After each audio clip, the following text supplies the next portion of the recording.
Le baril d'amour, quelle belle histoire. Aujourd'hui, je vous la communique comme ça, avec une vidéo et un texte.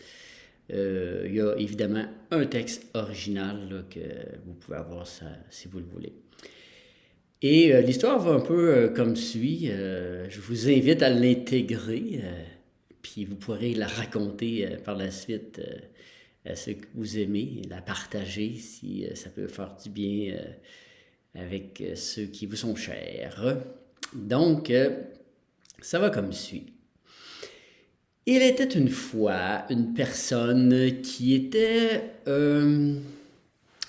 intéressée à ce que sa vie change. Pour le mieux, évidemment. Et cette personne-là avait besoin là, de prendre l'air, de prendre un break, de sortir de son quotidien, de s'arrêter, entre guillemets. Et elle décida d'aller faire son genre de compostelle à elle, en partant avec un baluchon, du linge, un peu de nourriture. Et puis, elle s'est dit, bon, ben, advienne que pourra. Elle était un peu fatiguée physiquement, mentalement, émotionnellement.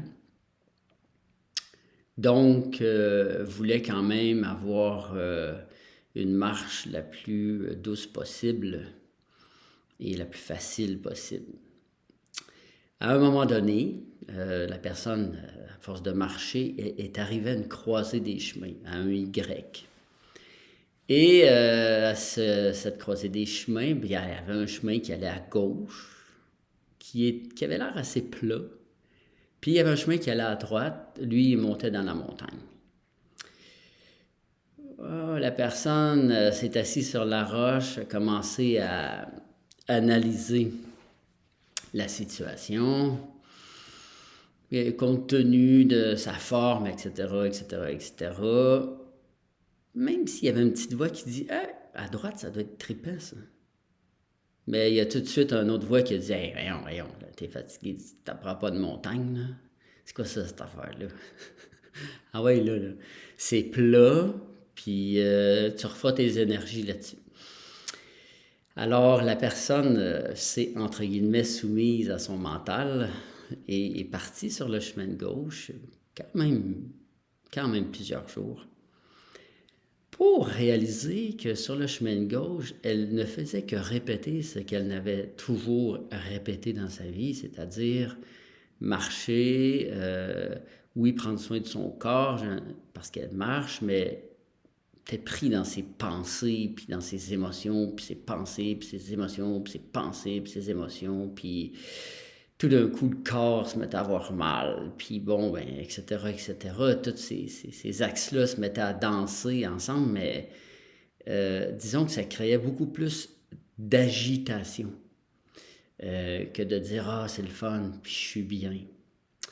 Et que la personne s'est dit « Bon, OK, je peux rebrousser chemin, ça ne me tente pas. Par contre, des fois, faire une coupe de pas en arrière, ça nous aide à en faire par en avant. » Donc, puis il y a une petite voix que je pourrais appeler plutôt la grande voix, celle de l'âme, qui a dit « Peut-être que si tu reviens, puis que tu prends le chemin de droite, ça va être un peu plus significatif pour toi. » Fait que la personne a négocié un peu avec sa tête, mais bon, la tête disait toujours la même chose, de continuer sur le chemin de gauche, de continuer, etc. Et comme elle avait souvent écouté sa tête dans sa vie, là, elle a dit cette petite voix-là, c'est intéressant parce que c'est comme pas mon cœur, mais c'est comme mon cœur. Elle est tournée de bord, comme on dit, retournée à la roche.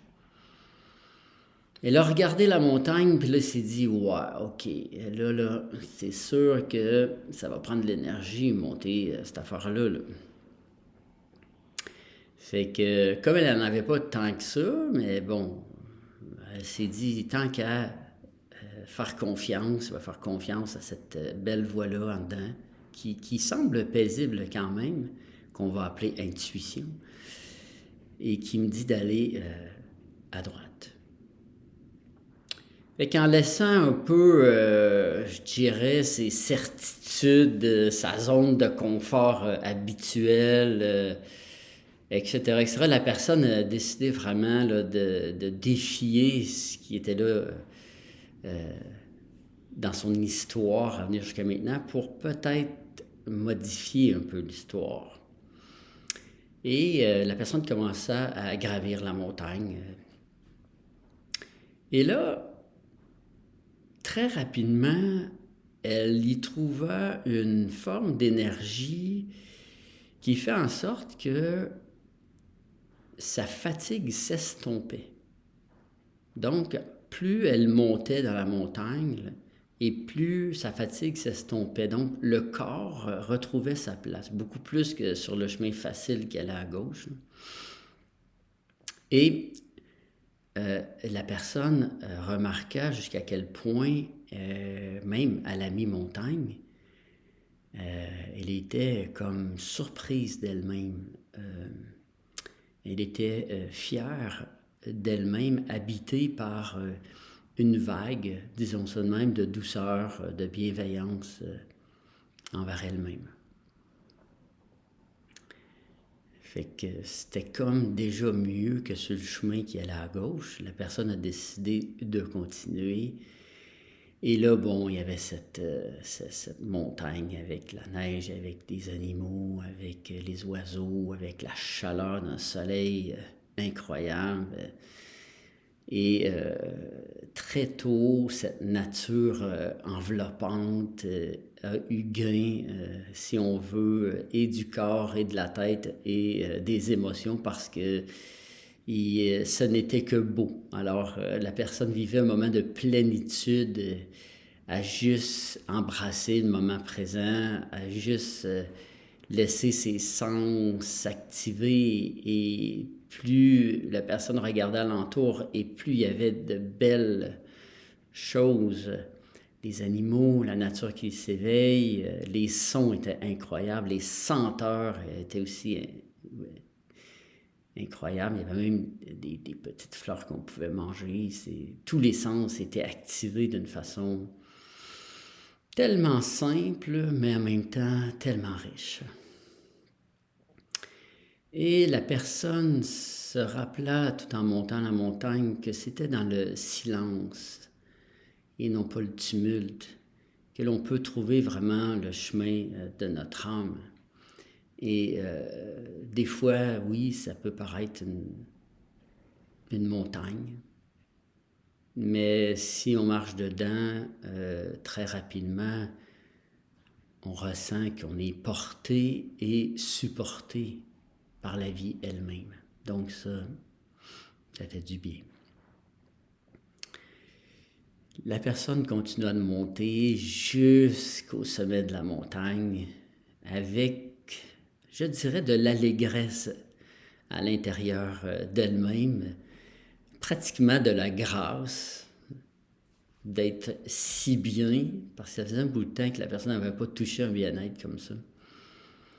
Et la personne décida juste de méditer au sommet de la montagne, en fermant ses yeux, en sentant le vent caresser son visage, ses cheveux, toutes les senteurs de cette saison en éveil, etc. C'était bon. À un certain moment donné, la personne, elle s'est sentie observée. Elle s'est dit, ben voyons, là, je suis vraiment seule ici. Puis en regardant comme il faut, elle vit un sage. Une sage, un sage, peu importe. Et là, la personne s'est dit, oh yeah, j'ai justement une question pour un sage ou une sage. Puis la personne s'approcha du sage, de la sage, et dit, écoutez, je ne vais pas vous déranger, mais j'aurais une question qui est quand même importante. Alors, le sage dit, OK, votre question, c'est quoi? Ça va me faire plaisir d'y répondre si je suis capable. Et la personne a dit, j'aimerais ça savoir c'est quoi aimer et être aimé. Et le sage, je pense, s'attendait peut-être pas à cette question-là, mais bon, il a dit, écoutez, je vais vous dire ce que je sais, mais ce que je sais n'est pas tout ce qu'il y a à dire, évidemment. Vous devrez faire vos propres recherches aussi là-dessus. Le sage dit, imaginez qu'à l'intérieur de vous, vous ayez un baril, un tonneau, et que dans ce baril, il y a l'amour que vous portez, très important ici. Pas l'amour que quelqu'un vous donne, qu'un conjointe vous donne, qu'un enfant vous donne, que des collègues vous donnent. Non. Toi, face à toi, tout seul, façon de parler. Alors, le sage dit, imagine ton baril d'amour et dis-moi à combien tu le vois plein. Et là, je le répète, le baril d'amour de soi. Donc, de cet amour qui vient de l'intérieur de soi. Alors, la personne dit, écoutez, je pense que je dirais la moitié peut-être. Alors, le sage ou la sage dit, écoutez, premièrement et avant toute autre chose, prenez le temps de nourrir votre amour pour vous-même, afin que dans votre baril d'amour, il y ait de plus en plus d'amour de vous-même. Et mettez-en assez pour même le faire déborder. Et lorsque votre baril d'amour débordera d'amour pour vous-même, ce qui déborde, et seulement ce qui déborde, vous pourrez le partager avec ceux que vous aimez. Et là, le sage dit, ne laissez personne ni aucune circonstance venir puiser à même votre baril d'amour. Parce que si vous permettez à des gens de puiser dans ce baril d'amour-là, ou si vous-même, par amour pour les gens, vous puisez dans ce baril-là, tôt ou tard, ça va vous jouer des tours et ce sera les axes qui seront souffrants. Donc, l'axe corporel, intellectuel et affectif. Fait que là, la personne a regardé ça et elle a dit, ouais, mais elle dit, c'est pas égoïste un peu de prendre le temps de remplir notre baril d'amour de soi? Parce que dans le fond, quand on est entouré de gens, il faut aussi interagir. Il y a la vie. Alors, le sage dit, écoutez, vous devez commencer par vous aimer vous-même.